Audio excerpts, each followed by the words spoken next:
This channel does not promote any violent, harmful, or illegal activities. All content provided by this channel is meant for an educational purpose only. সুন্দরবনে কুয়াশার সুযোগে অনুপ্রবেশের বারবারন্ত মৎস্যজীবীদের ট্রলারে চেপেই এ রাজ্যে ঘাঁটি অনুপ্রবেশকারীদের। হিঙ্গলগঞ্জ থেকে কুমারমারি, সুন্দরবনের বিস্তীর্ণ এলাকায় কি ছবি, সুন্দরবনের জল সীমান্তগুলি ঘুরে দেখলো টিভি9 বাংলার এক্সক্লুসিভ রিপোর্ট।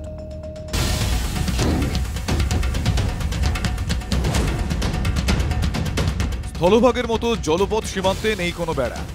অভিযোগ সেই সুযোগ কাজে লাগিয়ে দীর্ঘদিন ধরেই সুন্দরবনের নদীপথ ব্যবহার করছে অনুপ্রবেশকারী ও চোরাচালানকারীরা। সীমান্তরক্ষী বাহিনীর চিন্তাটা বাড়িয়ে দিয়েছে শীতকাল।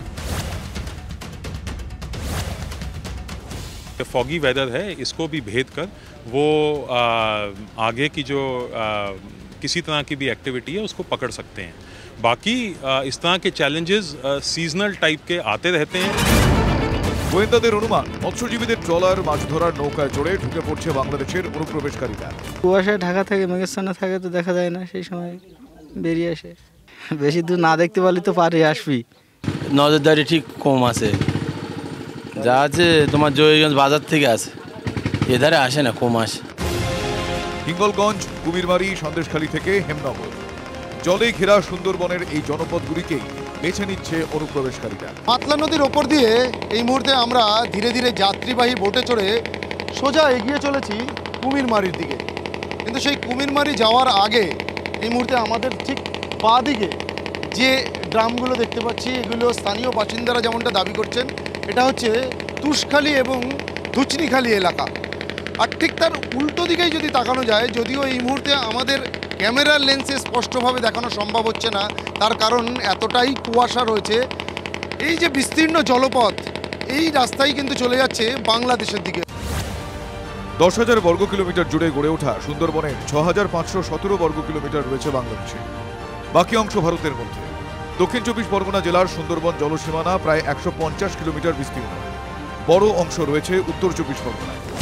বিস্তীর্ণ এই জলপথেই বারবার অনুপ্রবেশ, চোরাপথের করিডর।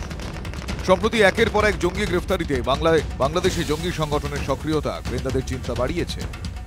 তাই সুন্দরবনে জলপথে নজরদারি আরও বেড়েছে। একই সঙ্গে নেপাল সীমান্তের কড়া প্রহরা এড়িয়ে ভারত বাংলাদেশ সীমান্তকে পাক জঙ্গিরা ব্যবহার করতে চাইছে বলেই অনুমান গোয়েন্দাদের। সেক্ষেত্রে বাংলাদেশ লাগোয়া সুন্দরবনের জলপথকে পাক জঙ্গিদের ব্যবহারের সম্ভাবনা উড়িয়ে দেওয়া যাচ্ছে না। কুয়াশা থাকলে বেশি দূর পর্যন্ত নজরদারি চালানো যায় না, আর সেই সুযোগকে কাজে লাগিয়েই বিএসএফ বা কোস্টগার্ড বা পুলিশের নজরদারি এড়িয়ে কিন্তু দালাল চক্রের হাত ধরে বাংলাদেশি অনুপ্রবেশকারীরা অনেক সময়ই এই সমস্ত সুন্দরবন লাগোয়া যে সমস্ত গ্রামগুলো রয়েছে সেখানে এসে আশ্রয় নেয়, আর তারপর সময় সুযোগ বুঝে এই সমস্ত গ্রাম থেকে টাকার বিনিময়ে ছোট ছোট নৌকা ভাড়া করে তারা অন্য দ্বীপ চলে যায়। আদর্শ সময় শীতকাল, কুয়াশার সুযোগকে কাজে লাগিয়ে তাই বাড়ছে অনুপ্রবেশ। জলপথ সীমান্তে বাড়ছে উদ্বেগ, বাড়ছে চিন্তা। 2-4টি এরকম ঘটনা হয়তো ঘটতে পারে, হ্যাঁ, কিন্তু এই জায়গায় আমার মনে হয় বিএসএফ তারা যদি যথাযথ দায়িত্ব পালন করে আর লোকাল মানুষের সঙ্গে জনসংযোগ রাখে, মানুষ সাহায্য করবে। আমাদের হিঙ্গলগঞ্জ কিন্তু সেরকম কোনো ঘটনায় পরিচিতি লাভ করেনি, কিন্তু এগুলো সাবধান থাকা দরকার। সুন্দরবনের জলপথের সুরক্ষা নিশ্চিত করতে তৎপর উপকূলরক্ষী নৌবাহিনী এবং বিএসএফ। সজাগ বাহিনী, বেড়েছে নজরদারি, তবুও উদ্বেগ আর আশঙ্কাটা থেকেই যাচ্ছে। থানা থেকে শুরু করে ফরেস্ট ডিপার্টমেন্ট, এমনকি প্রশাসনের যে নজরদারি, সেই নজরদারিও বাড়ানো হয়েছে। কিন্তু আভ্যন্তরীণ সুরক্ষা নিয়ে এই অনুপ্রবেশ ইস্যুতে কিন্তু প্রশ্ন থেকেই যাচ্ছে।